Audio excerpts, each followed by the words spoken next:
Have you ever sat in a quiet room, maybe with a cup of tea in your hands, and thought to yourself, I never imagined my days would feel this empty? You wake up in the morning, the house is silent, and even though the world outside is full of people, sometimes it feels like you're on an island. If that sounds familiar, you are not alone. In fact, many people over 70 describe the same experience, feeling a little invisible, disconnected, or simply longing for deeper companionship. Loneliness at this stage of life is not just about missing people around you. It's about missing that sense of being needed, being heard, and having someone who genuinely cares how your day went. It can sneak into your life even if you have family, even if you have neighbors, because loneliness isn't just about the number of people around you, it's about the quality of the connections you have. And here's the encouraging part, loneliness does not have to be permanent. You can build meaningful connections at any age, even after 70. That's what this video is all about. Together, we're going to explore 5 powerful ways you can bring more warmth, more laughter, and more belonging into your life. And these aren't complicated ideas, they're simple shifts, small actions, and new ways of reaching out that can create real change. Let's start with something that might sound small, but is incredibly powerful, saying yes to new conversations. Now, I know how easy it can be to pull back, to let opportunities for connection pass by because you think, oh, I don't want to bother anyone, or they're probably busy with their own lives. But every meaningful relationship starts with a simple exchange, often with a stranger. Think about how many times you've been at the grocery store, at the pharmacy, or sitting in the waiting room at the doctor's office. You've probably seen the same faces more than once, and yet, those faces remain strangers. What if you turned one of those everyday encounters into something more? It doesn't take much. A friendly hello. A comment about the weather. A question like, do you come here often? These are small sparks that can open the door to connection. I'll give you an example. A woman I once met shared that she used to feel terribly lonely after her husband passed away. She would go shopping and keep her head down. One day, she decided to simply greet the cashier by name, noticing the tag on his shirt. Over time, those little chats grew into longer conversations. That cashier introduced her to a community group his own grandmother attended, and eventually, she found herself surrounded by people she never would have met if she hadn't taken that tiny first step. It's never too late to start small. Remember, connections don't come from waiting, they come from reaching out. Even if it feels awkward at first, you might be surprised by how warmly people respond. Once you've opened the door with small conversations, the next step is something that might sound familiar but takes on a new meaning in later life, joining groups with purpose. Now, I don't mean just signing up for something random to pass the time. I mean finding a group that truly resonates with your interests, values, or passions. Because the secret to meaningful connections is not just being in the same room as others, but sharing a common thread that pulls you together. Think about what has always sparked your joy. Maybe you've loved gardening since you were young. There are countless community gardening projects, even small ones, where people meet weekly to care for plants and swap stories. Or maybe you've always loved music. Choirs and community singing groups are full of people looking not just to sing, but to share companionship. For some, it might be volunteering at a food pantry, a hospital, or even helping children read at the library. One gentleman I know joined a local walking group, not for the exercise, but because he wanted to talk while moving. He said it was amazing how conversations flowed more easily when people were walking side by side, without the pressure of sitting across a table. Over time, those weekly walks gave him new friends, phone calls, and even dinner invitations. Joining a group gives you more than just something to do, it gives you a reason to show up, people who expect to see you, and a rhythm to your week that keeps loneliness at bay. And here's the beauty of it: when you walk into a group where everyone is there for the same reason, you've already skipped the hardest part. You've found common ground. But I also understand this: sometimes the idea of joining a new group feels intimidating. What if you're shy? What if everyone already knows each other? That's where the power of consistency comes in. Even if it feels awkward at first, showing up regularly builds trust. People begin to recognize your face, and slowly, friendships form. It doesn't happen overnight, but with time, the seeds you plant will grow. And here's something worth remembering: meaningful connections don't just add joy to your life, they actually protect your health. Studies have shown that people with strong social ties live longer, recover faster from illness, and even have sharper minds. So when you reach out, when you step into that group, you're not just filling time, you're investing in your own well-being. Think about how it would feel to wake up with plans on your calendar. To know that later today, you'll meet familiar faces who are genuinely glad you came. To laugh, to share stories, to listen, and to be heard. That is what groups with purpose can give you. And as we keep going, you'll see that there are even more ways to bring connection into your life, ways that build on these small but powerful steps. Sometimes the hardest part isn't realizing you're lonely, it's admitting to yourself that you want connection again. That longing can feel like a heavy weight, and yet, the smallest steps can begin to lift it. One of those steps is reaching out through group activities.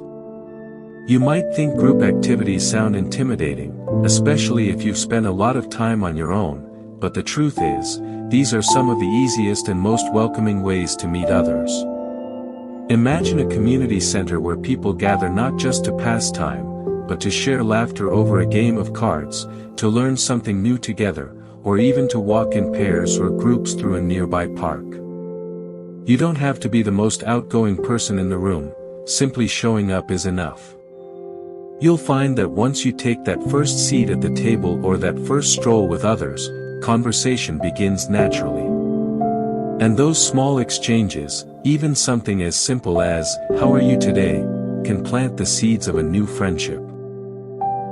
What's beautiful about group activities is that they remove the pressure of one-on-one interaction. You're part of something larger, a circle of people moving in the same rhythm, and that eases the fear of rejection. You may walk in as a stranger, but week after week, faces become familiar, names stick, and suddenly you're no longer invisible.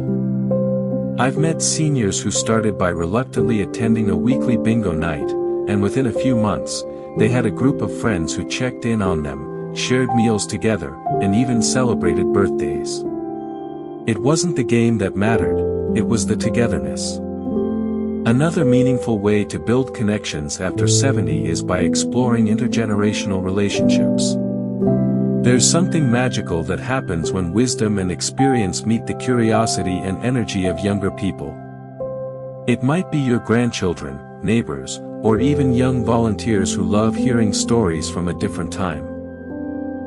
The beauty of these relationships is that they remind you that you still have so much to give. You carry stories, lessons, and perspectives that younger generations crave, even if they don't always know how to ask for them.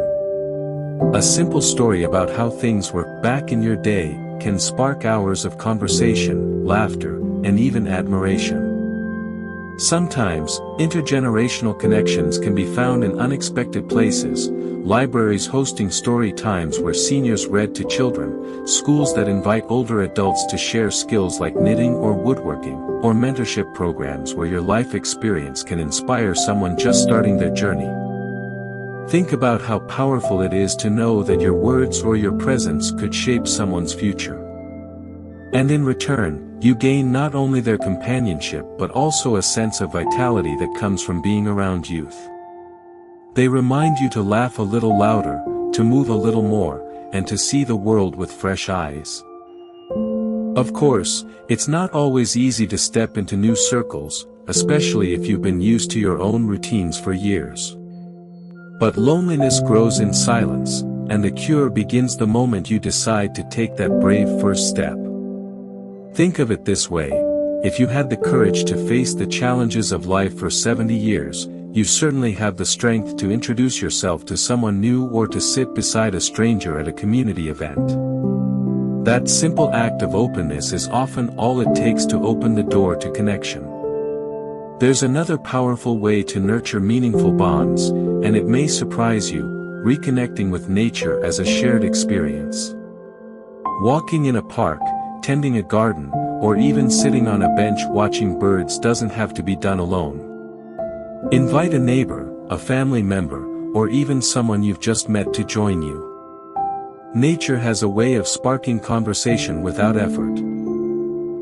A blooming flower, a playful squirrel, or the simple rhythm of walking side by side fills the silence with ease.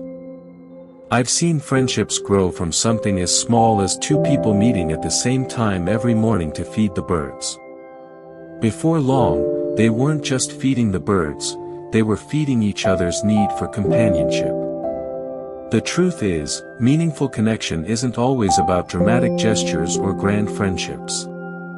Sometimes it's about small, steady rhythms, joining a group where you belong, sharing stories with someone younger, or enjoying the calming presence of the natural world with another soul by your side. And each time you take part in these moments, you're building a web of connection that grows stronger and richer with time. Even as we talk about friendships, community, and connections, it's important to remember that one of the most meaningful relationships you can nurture is the one with yourself. Loneliness often whispers doubts. It tells you that you're not needed, not seen, or not valued. But here's the truth: you have already lived through challenges, built resilience, and carried wisdom that no one can take away. Taking time to remind yourself of your worth, whether through journaling, meditation, prayer, or simply speaking kind words to yourself in the mirror, strengthens the foundation on which all other relationships grow. Because when you value yourself, others can see and feel that light too. Another simple yet profound way to build bonds is by giving back. Volunteering might sound like something only for the energetic or the young, but in reality, your presence and your willingness to help is the gift. Whether it's lending a hand at a food bank, offering companionship at a senior center, or even making phone calls to check in on others, giving back creates a cycle of connection. You're not just helping someone else. You're reminding yourself that you still have purpose, that you still have something powerful to contribute. Purpose is a cure for loneliness, and it thrives when you step outside of your own solitude to lift someone else. It's also important to remember that connection doesn't always mean crowds or large gatherings. For some, one or two trusted friends are enough. Quality is far more powerful than quantity. A single phone call that ends in laughter, a shared cup of tea with a neighbor, or a heartfelt conversation with a family member can fill the heart in ways dozens of acquaintances never could. Connection is not about how many people you know, it's about how deeply you allow yourself to be known. And perhaps the most reassuring thing to keep in mind is that it's never too late. Whether you're 70, 80, or beyond, every day is another chance to choose connection over isolation. Every smile you give, every hand you extend, every invitation you accept can ripple into something bigger. Loneliness does not define your final chapters, your courage, your kindness, and your openness do. So, if you're sitting with loneliness today, know this: you are not forgotten, you are not invisible, and you are not alone in your struggle. The path back to meaningful connection may begin with a single step, but that step is within your reach. Walk into that community room, call that old friend, share your wisdom with the young, or simply invite someone to sit with you as you enjoy the world outside. Because life after 70 is not just about counting the years, it's about making the years count. And connection, in all its forms, is what makes those years shine with meaning.